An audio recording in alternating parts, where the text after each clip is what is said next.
আমি দেরি করেছি? মাই গড, তাহলে তুমি কি করেছো? তোমাকে আমি হাজারবার বলেছি যে ঘুমোবে না। তোমাকে আমি বলেছি যে মোবাইলটা সবসময় হাতের কাছে রাখবে।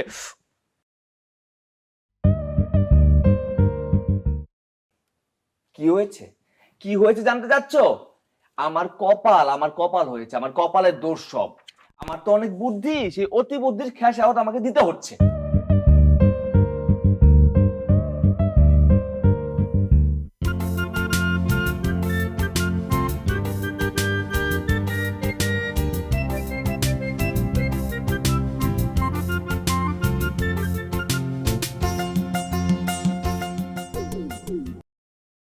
না না না, তোমার বোঝার দরকার নেই। তোমাকে আমি কোনো কিছু বোঝানোর জন্য বলছি না। আমি আমাকে বলছি, আমাকে নিজেকেই নিজে বলছি। এসব কিছু তোমাকে শুনতে হবে না।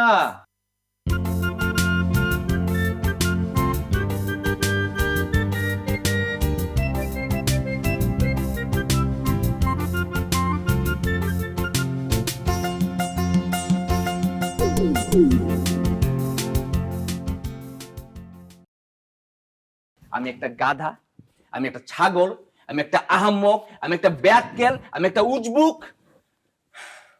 শোনো চুমকি, আমার না ভুল হয়ে গেছে। তুমি আমাকে প্লিজ মাফ করে দাও। আমার অনেক বড় ভুল হয়ে গেছে।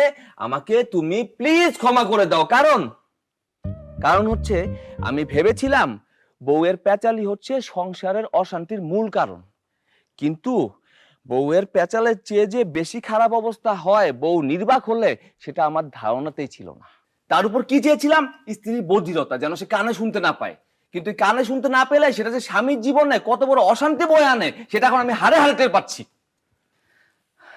সব আমার দোষ, আমার ভুল। কেন যে আমি আমার মনের ইচ্ছে তোমাকে বলতে গিয়েছিলাম যে আমার বোবা কালা মেয়ে পছন্দ, আমার সংসারে সবসময় শান্তি থাকবে। আর এসব কিছু শুনে তুমি শকড হয়ে এই অবস্থা করেছো নিজের। তোমার যদি অবস্থা না হতো, তাহলে হচ্ছে তোমাকে আমার বিয়েও করতে হতো না, আমি আমার মতো থাকতে পারতাম, আমার এই অবস্থা হতো না। এই সব কিছুর জন্য না আমি দায়ী। আমি আমার নিজের অবস্থার জন্য দায়ী, তোমার কোনো দোষ নেই। আমি নিজে একটা ছাগল, আমি একটা গাধা, আমি একটা উজবুক, আমি একটা আহম্মক, আমি একটা ব্যাককেল, আমি একটা অকাল কুষ্মান্ড। আমি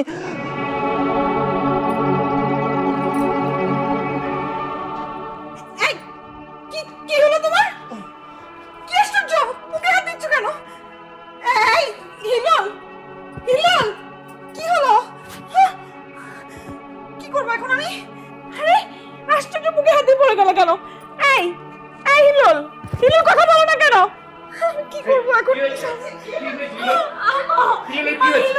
পড়ে গেছে মুখে হাত দিয়ে বাবা। আমার মনে হয় ডাক্তারের কাছে নিয়ে যেতে হবে। দাঁড়া না রে বাবা, দেখতে দে আমাকে।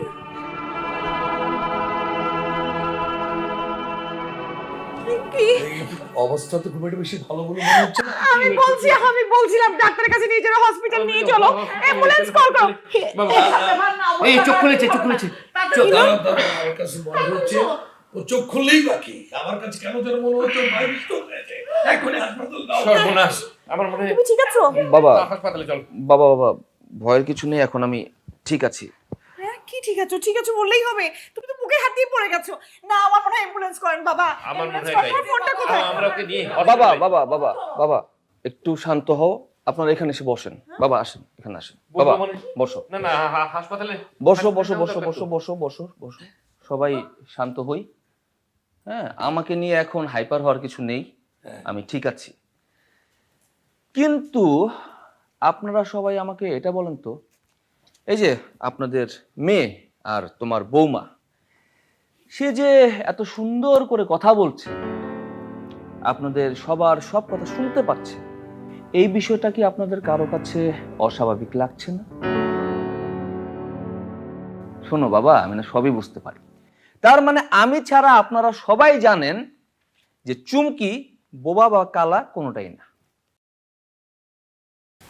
হ্যাঁ সবাই তো জানবেই, আমরা তো সবাই মিলে একসাথেই প্ল্যান করেছি। কিন্তু এসব কথা বাদ দাও, তোমাকে ডাক্তার দেখানো এখন খুব দরকার। আমরা একটা হয়েছে হয়েছে হয়েছে, আমি একদম ঠিক আছি বললাম না। এখন আমার কথা শোনো, শুধুমাত্র যে তোমরাই অভিনয় জানো এমন ধারণা রাখলে সেটা যুক্তিযুক্ত হবে না, কারণ আমিও না তোমাদের মতো একটু আধটু অভিনয় জানি।